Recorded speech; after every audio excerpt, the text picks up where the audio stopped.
and welcome to the International Daily Roundup with People's Dispatch, where we bring you some of the top stories from across the globe. Let's take a look at today's headlines. Tensions mount at Indo-China border after unarmed clash leads to casualties. Indian Communist protest government mismanagement of pandemic. South African teachers demand resignation of Education Minister over COVID-19 spread. 3 West Papuan activists convicted of treason by Indonesian court. 50 UN human rights experts condemn Israeli annexation plans, call it 21st century apartheid. Tensions have mounted on the India-China border after a clash between the militaries of the two sides leading to deaths. The clash took place in the Galwan Valley in the Ladakh area on Monday night. India has said that 20 of its soldiers were killed and 17 injured in the unarmed skirmish, while there are no details on the casualties on the Chinese side. The Galwan region, situated at the Line of Actual Control or the LAC, an armistice line between India and China, has seen tensions for nearly a month. The LAC separates India's Ladakh territory from Chinese-controlled territory of Aksai Chin, which is a vast, desolate cold desert. China officially took control of the territory after a war with India in 1962.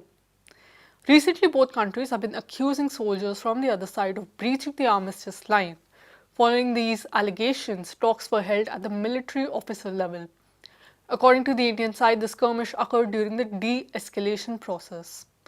Many sections of the right-wing media in India have gone on overdrive, demanding retaliation and indulging in rabble-rousing.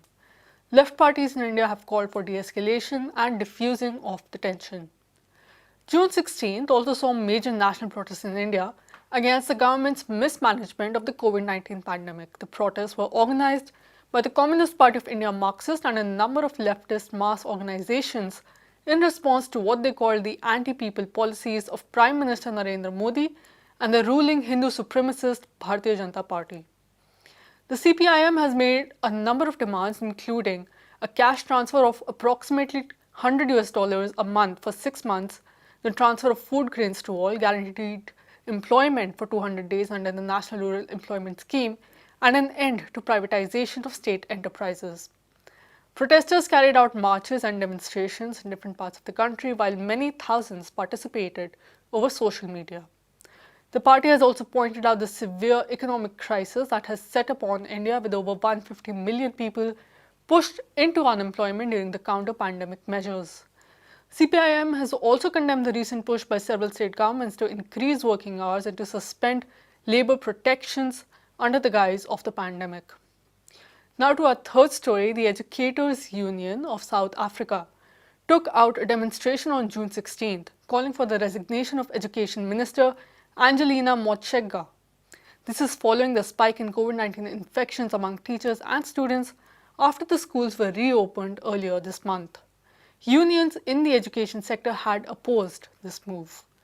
Demonstrators on Tuesday marched to the US Embassy first to express solidarity with the Black Lives Matter protests. They then marched to the Union Buildings, the seat of government in South Africa. June 16th is also the anniversary of the Soweto uprising of 1976. In a statement released last week, EUSA claimed that in just the first 3 days of schools reopening, over 2,000 students and teachers tested positive for COVID-19, leading to the closure of over 100 schools. EUSA also complained about the death of 5 so far because of the infection. The spike in infections, though, has not led the government to reconsider the decision of reopening schools. The union had previously tried to reverse the decision to reopen schools by seeking an urgent interdict from the Pretoria High Court. However, the court ruled in favor of the government on June 10th.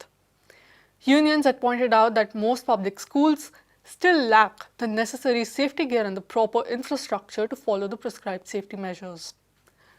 Moving on to our fourth story, on Wednesday, 3 West Papuan detainees were pronounced guilty of treason by an Indonesian court. The 3 defendants include Mukhtar Tabuni, a leader of the United Liberation Movement for West Papua, an umbrella organization fighting for Papuan self-determination. The other 2 detainees are Ferry Gombo and Irvanus Orupmabin. They are student activists in the West Papuan capital of Jayapura. The 3 were sentenced to minimum prison sentences of 10 months each. The verdict is the first of the 3 separate trials being held against 7 West Papuan detainees similarly accused of treason. The trials are being held in Balikpapan in East Kalimantan, and hence the detainees are called Balikpapan 7. They were arrested for participating in anti-racism protests that were raging between August and September last year in the 2 Papuan provinces. Human rights and civil liberties advocates have decried the trial itself as an infringement of the constitutionally guaranteed right to protest. Finally, close to 50 United Nations human rights experts released a joint statement on Tuesday denouncing Israel's plans to annex large parts of occupied Palestine. The experts pointed out that the annexation will be illegal under international law, which bans occupying powers from annexing territories.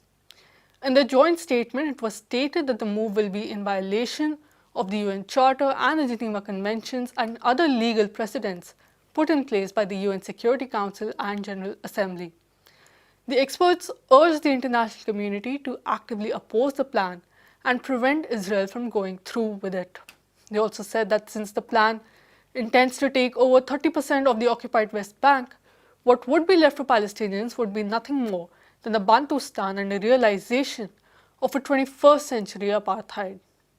They also reiterated the position of Palestinian leadership that the annexation would be an end to all possibilities of an independent and contiguous Palestine.